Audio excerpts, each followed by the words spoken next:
Hi Dave, as promised, quick video of my one showing where the body's gone on mine. It's fairly typical of them.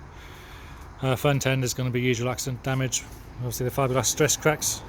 You may have had some form of impact, not enough to form a repair, it's just to see damage. The bolt holes, you'll be aware of these in a way, they chafe, and you can see I've had the hole for the indicator's been a bit enlarged over the years. Otherwise not too bad. That can be a bit prone to cracking if it gets knocked, but this one's alright. If the front supporting frame is rotten, sometimes they can crack around the middle of the arches due to extra weight and the motion on the front. This one hasn't actually gone that far, but the other place they tend to go is underneath the sandwich plates for the chassis suspension struts. You can see it's cracked all the way around here on this side. Other side is looking pretty sound, and also you can see where my battery tray has been cut out.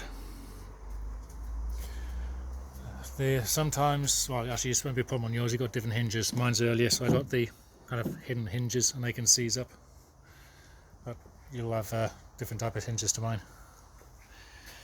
You're already aware of the A-posts and the billowing that tends to give the game away. Can't see it so bad on this side, the other side's worse. You've seen the repairs on the website. I still haven't closed my panels up yet. I haven't brought the metal rug back in yet either because I was keeping it light for moving. There should be a bit of shielding down here. It's been cut away by a previous owner.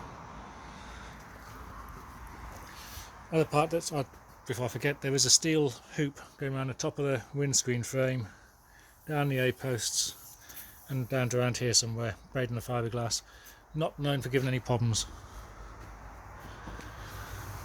There is a piece of steel inside the sill which can rust and balloon, usually underneath this plate here.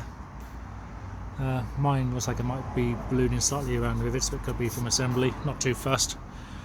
If I go underneath and look up, the thing will focus, right, that's near the end of it there. Mine's resting on the edges. Sorry, there we see if we can get it. Yeah, it's because the background light's not too great. So I started pulling mine away. It goes all the way down to the front here. General consensus is it's not really required. So if you have to pull it out, leave it out.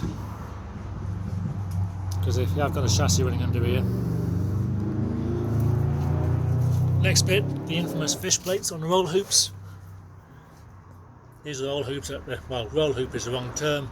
All it does is provide anchorage for the upper shoulder seatbelt mount. In yours it's chopped through the middle anyway for the webasto. And these plates at the bottom tend to rust. And the tubes at the bottom of where they join rust. That side's not bad at all. Driver's side, totally gone.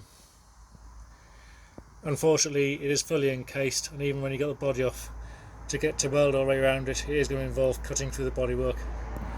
I do not know whether it'd be easier to cut from the inside, or to be honest, just go a section from the outside. Other than that, that's pretty much it, to be honest. If you have a water gate in your boot, there's 4 drain channels for the rear hatch. They connect to stubs that have tubes coming off them running at the back of the car. In fact, these tubes here, you can see I've got 3, because one of my stubs has snapped off on the inside. There you can see a little hole up there. Should have a stub coming off it, it hasn't. See these others, yeah, the light's not going to work. The others have got stubs sticking through. So if you get damp boots, that's a cause. Oh, and the other thing as well, top of the petrol tanks tend to rot out because you get damp coming in around the filler neck or through these tubes just mentioned if they've broken away, and the first thing it hits is a foam padding on top of the petrol tank which rusts the top of the tank out. By now a lot of fuel tanks have been replaced with stainless steel items. Yours might have been done as well. I would ignore the big cutout so I can get it off easier. Other than that, I think that's about it. Catch you later.